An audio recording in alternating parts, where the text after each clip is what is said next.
America आणि इराणमध्ये तणाव शिगेला पोहोचला। अमेरिकेचे इराणच्या पायाभूत सुविधांवर हल्ले, दक्षिण उत्तर इराणला जोडणारा पूल अमेरिकेनं पाडलाय। शांतता करार मोडल्यानंतर हल्ले आणखी तीव्र झालेले आहे। अमेरिकेनं इराणच्या पायाभूत सुविधांवर हल्ले केलेले आहे।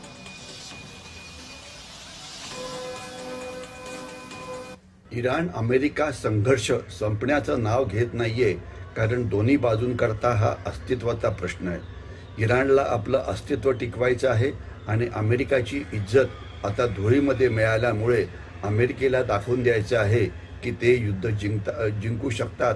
कारण जगामध्ये अमेरिकेमध्ये एक अशी भावना निर्माण झाली आहे की या युद्धामध्ये अमेरिकेला इराणचा पराभव करता आला नाही। आता संघर्ष कमी का होत नाही? इराण अमेरिकेचं उद्दिष्ट आहे की इराणची जी बॅलिस्टिक मिसाईलची जी क्षमता आहे ती नष्ट करणे, ड्रोनची क्षमता आहे ती नष्ट करणे, इराणच्या नौदलाला खास त्याच्या लहान बोटी फास्ट पेट्रोल वेसल्स आहेत त्यांना संपवणे, इराणची जी अण्वस्त्र आहेत ती बर्बाद करणे आणि त्यांचं शासन जे आहे ते इतकं कमजोर करणे की ज्यामुळे लोकशाहीने जर बंड केलं तर ते शासन कोसळेल आणि तिथे नवीन सरकार जे अमेरिकेच्या बाजूने आहे ते अस्तित्वात येईल।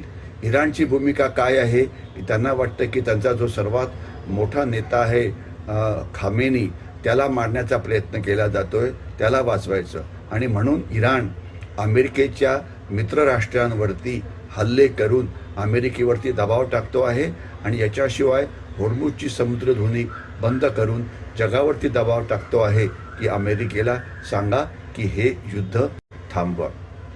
याचा जगावरती काय परिणाम होणार आहे?